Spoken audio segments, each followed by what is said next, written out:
If you could choose one superpower, either flight or invisibility, which one would you pick? That question was the basis of a rather informal study done by radio journalists for the show This American Life. And what they concluded was this: that people who wish they could fly tend to have heroic ambitions like saving lives and stopping crime, while the ones who would rather become invisible admit that their intentions are less heroic. Under the cloak of invisibility, they might do a lot of eavesdropping or sneak into movies and theme parks without paying. Flight obviously is the more noble superpower, the clear choice for the aspiring hero. But as people begin to think about it, doubts begin to creep in. The would-be heroes start to realize that even if they could fly to the burning building faster than the firefighters could drive, they would arrive with the same vulnerabilities they'd always had. They wouldn't be any stronger or less flammable than before. Ultimately, many of them realize that if they don't rescue the perishing in real life, the ability to fly is unlikely to change that. Despite their noble aspirations, they doubt they really could save anyone.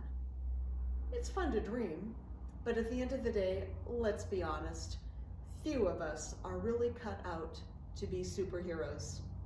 And that was the discouraging reality that Jesus' disciples were facing at the end of a very long day, along several days, that had tested their strength, their courage, and even their faith. They had nurtured some aspirations, believing that maybe they did have what it took to save the world, because with Jesus on their side, it had seemed possible. After 3 years of watching him heal the sick and feed the crowds and even walk on water, the apostles were pretty sure Jesus was the kind of superhero the world needed, and they felt part of it. Heroes in training, you might say. But then something happened. Instead of leading his people to a heroic victory, Jesus was publicly executed as a villain. How could this have happened if he truly was the Messiah, the one sent by God to save them? Doubt began to creep in. Was Jesus who they thought he was? Even after the women told the apostles about the resurrection of his body, it was hard to get back to that place of belief. Jesus had shown himself to be vulnerable. What would become of them? Matthew's gospel ends with the disciples straddling faith and doubt as they follow the women's instructions and go back to Galilee to meet their resurrected hero. Here's how the end of the story is told. Now the 11 disciples went to Galilee, to the mountain to which Jesus had directed them. When they saw him, they worshipped him, but some doubted. And Jesus came and said to them, "All authority in heaven and on earth has been given to me. Go therefore and make disciples of all nations, baptizing them in the name of the Father and of the Son and of the Holy Spirit, and teaching them to obey everything that I have commanded you. And remember, I am with you always to the end of the age." According to Matthew, these are Jesus' final words, and famous words they are. We call this the Great Commission, and since being recorded in Matthew's Gospel, these words have been quoted to inspire Jesus' followers into discipleship, ministry, and mission. They are powerful words as Jesus proclaims his authority over all creation and commands his disciples to tap into his power, made known through the Holy Spirit, in order to continue God's mission of reconciling humanity to God's will. That sounds like a job for a team of superheroes, but I am not so sure Jesus' 11 remaining apostles were feeling up to it, because even as they were kneeling at the feet of their resurrected leader, they were doubting. Doubting. Does that surprise us? That Jesus' closest followers, upon meeting him for the first time after his resurrection, doubted. Their hero had just defeated the enemy and emerged from the tomb of death quite alive, and as they knelt at his scarred feet, they wanted to believe, but they struggled. Their doubt collided with their faith even as they knelt in adoration of the resurrected Lord. If unswerving faith is a superpower, it sure wasn't theirs. Now, in some communities of faith, doubt is considered a dirty word. You don't do it, and if you do, you sure as heck don't talk about it. But Matthew's gospel is quite honest about this dirty little secret that the disciples, even during an act of worship, doubted. But what strikes me even more is that Jesus does not bat an eye. He doesn't scold or chide or threaten to excommunicate a single one of his disciples. Instead, he addresses all of them, every single one, with their complicated mix of faith and doubt, and he commissions them all to go into the world to teach others to obey the commandments he had given them, meaning to love one another.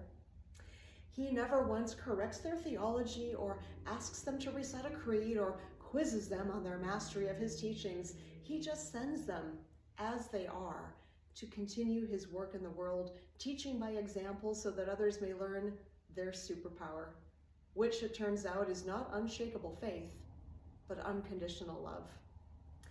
For those of us who have been taught that our faith must never waver, that doubt is the villain against which we all must fight, let us take comfort in knowing that Jesus understands and does not rank us according to the strength of our faith, doling out his love proportionately. For Jesus, all disciples are worthy of love, and because he had an endless capacity to love, so can we. Love is our superpower, just as it was his. Understanding this is essential to our understanding of ourselves as Jesus' disciples. I know it's sometimes hard to imagine knowing ourselves as well as we do, imagining that people like us could represent Jesus to the world. We are told that our job is to share the good news of Jesus Christ with the world, but we might wonder how we can do that, right? When our own faith is sometimes wobbly and even shadowed at times by doubt. But what this story teaches us is this: Jesus commissions not perfect disciples, but people who both worship and doubt as they stand at the edge of the world that is passing away and the one that is coming to them. I'm thinking we can identify with that. Have we ever found ourselves led to worship while racked with doubt? During times of grief and loss, we might find ourselves on our knees in prayer while wondering, is God really part of this, or am I on my own? When we find ourselves fearful or uncertain, facing something that threatens to turn our world upside down, we might find ourselves praying, Lord, I believe, help me with my disbelief. Worship and doubt showing up together. Each natural disaster, each senseless act of violence, each medical crisis, we find our faith tested time after time, and as we fall to our knees in prayer, we hold space for multiple possibilities. Things can go this way or that way. Either our prayers will be answered or they won't. Either God stops all bad things from happening or God doesn't. And our awareness of life's open-endedness has a word: doubt. Now, the Greek word Matthew actually used in this story is distasso, and it doesn't convey the same sense of negativity that we associate with our English word doubt. The Greek word distasso conveys a sense of standing in two places at the same time, or of being of two minds. It's not disbelief as much as it is wondering. I wonder if this is true or if it isn't true. I wonder if this is happening or if it isn't. The disciples who doubted had not lost their love for Jesus. They simply wondered if what they were experiencing was really true. They had doubt. Doubt can be a gift if we let it. Our ability to imagine different possibilities can give us empathy for people who see things only one way or the other. We can only teach people how to follow Jesus' way if we understand where they already are: doubt.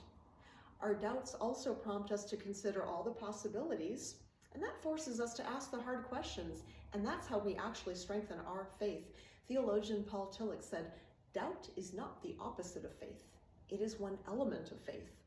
And Anne Lamott more recently expanded this idea, writing, the opposite of faith is not doubt, it is certainty. Certainty closes our hearts and minds to the many possibilities that exist, even the creativity of God. As we allow ourselves to name our doubts, we begin to speak more honestly to God, building a more authentic relationship with God in prayer. Instead of hiding our doubts, we can bring them to God, just like Jesus did when he prayed from the cross. My God, why have you forsaken me? Of course, God had not forsaken Jesus, but in that moment, even Jesus needed to ask. And when we ask, the answer comes. No, Jesus was not forsaken. God was with him even then, just like God is with us no matter what we're going through. Even when we doubt, the God who loves us without condition will never abandon us. Jesus' disciples learned this from Jesus as they knelt at his feet, with both faith and doubt. And as they heard, not contempt but command, go into the world and teach the people that love is stronger than the thing they fear the most. Love is the answer to the questions that keep them up at night. Love is what heals. Love is what saves. Love is what triumphs. My friends, I hope you can believe this. But even if you can't, even if your faith just isn't strong enough to believe it 100% of the time, fear not. The Holy Spirit is still working on you, trying to break through in whatever way it can to give you the courage to keep on following in the steps of Jesus, which simply means to give all the love and goodness you can to others, no matter what they believe and no matter what you believe, no matter what you brought to worship today. Whatever the mix of faith and doubt, know that you were made for love, to receive and to give. It's your superpower. You can't hide from it and you can't fly away from it. Love is what you are made for and what you are made of. So go just as you are and bring love with you wherever you go. In the name of God the Creator, Jesus the Christ, and the Holy Spirit, the great trifecta of love, which is all the power you'll ever need.